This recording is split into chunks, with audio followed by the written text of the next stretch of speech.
Sir M L ಎಗಳು ಕಾಂಗ್ರೆಸ್ನವ್ರಿಗೆ book ಆಗಿದ್ದಾರೆ ಅಂತಕ್ಕಂಥದ್ದು ಒಂದು ಊಹಾಪೋಹಗಳು ಬರ್ತಾ ಇದ್ದಾವೆ. ಇದ್ರ ಬಗ್ಗೆ ಏನು ತಮ್ಮ ಅಭಿಪ್ರಾಯ? ಸರ್, ಚುನಾವಣೆಗಳಲ್ಲಿ ಬುಕ್ ಮಾಡೋದು, ಬುಕ್ ಆಗೋದು ಅದೆಲ್ಲ ಸರ್ವೇ ಸಾಮಾನ್ಯ. ಬಟ್ ನನಗೆ ಗೊತ್ತಿದ್ದಂಗೆ ಎಲ್ಲಿ ನಮ್ಮ ಎಮ್ ಎಲ್ ಎ ಇರೋದೇ ಇಬ್ಬರು ಎಮ್ ಎಲ್ ಎಗಳು, ಒಂದು ಧೀರಜ್ಜು, ಒಂದು SR ವಿಶ್ವನಾಥ್ ಅವರು. ಅವರೆಲ್ಲ ಬುಕ್ ಆಗ್ತಾರೆ ಅನ್ನೋದು 100ಕ್ಕೆ 100 ಸುಳ್ಳು. ಈ ಊಹಾಪೋಹ ಏಳ್ಗೆಂತಾರೆ, ಈ ವಿರೋಧ ಪಕ್ಷದವ್ರು ಏನೋ ಏಳ್ಗೆಂಬೇಕಲ್ಲ ಏಳ್ಗೆಂತಾರೆ. ಬಟ್ ಹಂಗೋದ್ರೆ ಕಾಂಗ್ರೆಸ್ನವ್ರು ಬುಕ್ ಆಗ್ಯವ್ರೆ ಅಂತ, ನಮ್ಮ ಕಡೆ ಎಲ್ಲ ಕಾಂಗ್ರೆಸ್ನವ್ರು ಬುಕ್ ಆಗ್ಯವ್ರೆ, ಕಾಂಗ್ರೆಸ್ ಎಮ್ ಎಲ್ ಎಗಳು ಬುಕ್ ಆಗ್ಯವ್ರೆ ಅಂತ ಹೇಳ್ತಾರೆ. ಅದರಿಂದ ಈ ಚುನಾವಣೆಯಲ್ಲಿ ಬುಕ್ ಮಾಡೋ ಮಟ್ಟಕ್ಕೆ MP ಚುನಾವಣೆಗಳು ನಡೆಯಲ್ಲ. ಆ ಥರದ್ದೇನಾದರೂ ನಡೆದ್ರೆ ಲೋಕಲ್ಲು MLA ಎಲೆಕ್ಷನ್ಗಳಿಗೆ ಏನೋ ಎದುರಾಳಿ ಬುಕ್ ಮಾಡೋಂಥದ್ದು ಏನೋ ಮಾಡ್ಬೋದು. ಬಿಟ್ಟರೆ ಇದು MP ಚುನಾವಣೆಯಲ್ಲಿ ಯಾರೂ ಬುಕ್ ಆಗಿಲ್ಲ. ಎಲ್ಲರೂ ಪ್ರಾಮಾಣಿಕವಾಗಿ ಅವ್ರವ್ರ ಕ್ಷೇತ್ರ ವ್ಯಾಪ್ತಿ MP ಲೋಕಸಭಾ ಚುನಾವಣೆಗೆ ಎಷ್ಟರ ಮಟ್ಟಿಗೆ ಮಾಡಬೇಕು ಅಷ್ಟರ ಮಟ್ಟಿಗೆ ಚುನಾವಣೆ ನಡೆಸೋರೆ ಅಂತ ನಮ್ಮ ಭಾವನೆ. ಎಷ್ಟು ಲೀಡರ್ ಗೆಲ್ಬೋದು ಸುಧಾಕರ್? ಸರಿ, ಯಲಹಂಕ ನಾವು ಅಂದ್ಕೊಂಡಂಗೆ ಏನಾದರೂ ಒಂದು 50,000 to 60,000 ಲೀಡನ್ನು ಯಲಹಂಕ ಕೊಟ್ಟರೆ ನಾವು 1,20,000 ಲೀಡಲ್ಲಿ ಗೆಲ್ತೀವಿ ಅನ್ನೋ ನಂಬಿಕೆ ಇದೆ. ಈಗ ಸುಧಾಕರ್ ಅವರು MP ಚುನಾವಣೆ ಏನಾದರೂ ಒಂದಷ್ಟು ಬದಲಾವಣೆ ಆಗ್ಬೋದಾ ಕ್ಷೇತ್ರದಲ್ಲಿ?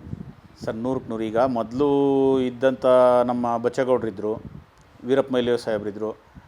ಅವ್ರು ಎಲ್ರಿಗಿಂತಲೂ ಒಂದು ಹೆಜ್ಜೆ ಮುಂದೆ ಹೋಗಿ ಅಭಿವೃದ್ಧಿ ಮಾಡ್ತಾರೆ ಅನ್ನೋ ನಂಬಿಕೆ ಇದೆ. ಯಾಕಂದರೆ ಇವರಿಗೆ ಒಂದು ಸ್ವಲ್ಪ ಹೈಕಮಾಂಡ್ ಲಿಂಕ್ ಇರೋದೆಸೆ ಥರ ಅಂತ ಒಂದು ವಾಕ್ಚಾತುರ್ಯ ಅನ್ನೋ ಒಂದು ಶಕ್ತಿ ಐತೆ ಹೈಕಮಾಂಡಲ್ಲಿ. ನಮ್ಮ ಈ ಕ್ಷೇತ್ರಕ್ಕೆ ಏನು ನಮ್ಮ ಬಯಲುಸೀಮೆ ಪ್ರದೇಶಕ್ಕೆ ನೀರಾವರಿ ಇದಿರ್ಬೋದು ಅಂತ ಅನೇಕ ಸೌಲಭ್ಯಗಳು ಥರ ಅಂತ ಒಂದು ಶಕ್ತಿ ಅನುಭವ ಇರೋದೆಸೆ ಸುಧಾಕರ್ ಗೆದ್ರೇ ಚಿಕ್ಕಬಳ್ಳಾಪುರ ಕ್ಷೇತ್ರಕ್ಕೆ ಲಾಭ ಅಂತ. ಸರ್, ಈಗ ಕೊರೋನಾದಲ್ಲಿ ತಮ್ಮ BJP ಅವರ ಕೊರೋನಾ ಕಳ್ಳ ಅನುಕೂಲ ಪ್ರದರ್ಶನ ಎಲ್ಲ ಮಾಡಿದ್ರು. ಇದ್ಯಾವುದು ಕೂಡ ಎಫೆಕ್ಟ್ ಆಗಲ್ವ ಚುನಾವಣೆಯಲ್ಲಿ? ಎಲ್ಲ ಒಂದು ಕಡೆ ಕಾಂಗ್ರೆಸ್ನವ್ರಿಗೆ ಅಸ್ತ್ರ ಬಿಟ್ಟುಕೊಟ್ರೇನು BJP ಅವರು ಅಂತಕ್ಕಂಥದ್ದು? ಸರ್, ಯಾರು ಏನೇ ಹೇಳ್ಬೋದು. ಈಗ ಕೊರೋನಾ ಬಂದಾಗ ನಾವು ನೋಡಿದ್ವಿ, ನಮ್ಮ ಮನೆಯವ್ರನ್ನ ಕಾಪಾಡ್ಕೊಳಕ್ಕೆ ನಮ್ಮಿಂದ ಆಗ್ತಿರಲಿಲ್ಲ. ನಮ್ಮ ಮನೆಯವರು ನಮ್ಮ ಊರವ್ರನ್ನ ಕಾಪಾಡ್ಕೊಳಕ್ಕೆ ಆಗ್ತಿರಲಿಲ್ಲ. ಅದರಲ್ಲಿ ಡಾಕ್ಟರ್ K. ಸುಧಾಕರ್ ಇಡೀ ರಾಜ್ಯಕ್ಕೆ ಅಯ್ಯಪ್ಪ ಮಿನಿಸ್ಟ್ರು. ಆಮೇಲೆ ರಾಜ್ಯನೆಲ್ಲ ನೋಡೋದಕ್ಕೆ ಒಬ್ಬ ಮಿನಿಸ್ಟ್ರು ನಮ್ಮಷ್ಟೇ, ನಮಗೆಷ್ಟು 2 ಕಣ್ಣು 2 ಕೈ 2 ಕಾಲು 1 ಬುದ್ಧಿ ಏನು ಕೊಟ್ಟಾನೆ ಮಿನಿಸ್ಟ್ರಿಗೂ ಅಷ್ಟೇ ಕೊಟ್ಟಿದ್ದು. ಅದು ಬಿಟ್ಟರೆ ಈಗ ಸುಧಾಕರ್ ಒಬ್ಬರೇ ಸಿಗ್ನೇಚರ್ ಹಾಕಿ ಎಲ್ಲೋ ದುಡ್ಡು ಹೊಡೆದು ಬಿಡ್ತಾರೆ, ಎಲ್ಲೋ ದುಡ್ಡು ತೆಗೆದು ಬಿಡ್ತಾರೆ ಅಂತ ಇವರೆಲ್ಲ ಹೇಳ್ತಾರಲ್ಲ. ಈಗ ಹೇಳೋರೆಲ್ಲರೂ ಪ್ರಾಮಾಣಿಕರ ಇಲ್ಲ? ಸುಧಾಕರ್ ಒಬ್ಬರೇ ನೇರವಾಗಿ ದುಡ್ಡು ಎತ್ಕೊಂಬರೋಕ್ಕೆ ಎಲ್ಲ ಆಗ್ತದೆ? ಅದು ಸರ್ಕಾರದ ದುಡ್ಡು ಏನು ಸೆಂಟ್ರಲ್ಲಿಂದ ಕಣ್ಣಿಟ್ಟಿರ್ತಾರೆ, ವಿರೋಧ ಪಕ್ಷದವ್ರು ಕಣ್ಣಿಟ್ಟಿರ್ತಾರೆ. ಏಳ್ಗಣಕ್ಕೆ ಯಾರೋ ಒಬ್ಬನ ಕೆಲಸ ಮಾಡ್ತಾವನೇ ಚೆನ್ನಾಗಿ ಅಂತಂದಾಗ ಅವನ ಮೇಲೆ 100 ಥರ ಗುಬೆ ಕುಂಡ್ರಿಸ್ತೀವಿ. ಈ ಗ್ರಾಮ ಪಂಚಾಯತಿಲೇ ಕೆಲಸ ಮಾಡೋನ ಮೇಲೆ ಒಬ್ಬ ಮೆಂಬರ್ ಮೇಲೆ 100 ಥರ ಆರೋಪ ಹಾಕ್ತಾರೆ.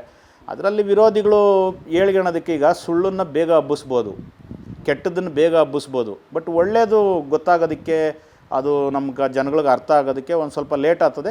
ಬಟ್ ಈಗ ಚಿಕ್ಕಬಳ್ಳಾಪುರದ ಜನ ಅನುಭವಿಸ್ತಾವ್ರಲ್ಲ, ಆ ಸುಳ್ಳನ್ನು ನಂಬಿ ಒಂದು MLA ಸೋಲ್ಸಿದ್ರು ಅವ್ರನ್ನ. ಇವತ್ತು ಆ ಚಿಕ್ಕಬಳ್ಳಾಪುರ ಕ್ಷೇತ್ರದ ಜನ ಅನುಭವಿಸ್ತಾವ್ರೆ.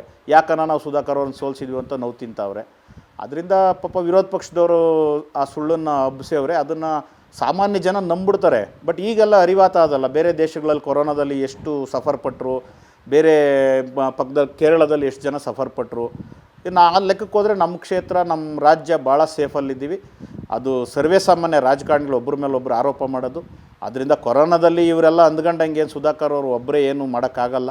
ಅವರು ಸರ್ಕಾರದ ಒಬ್ಬ ಪ್ರತಿನಿಧಿ, ಒಬ್ಬ ಕೆಲಸಗಾರನ ಕೆಲಸ ಮಾಡ್ಯವ್ರೆ.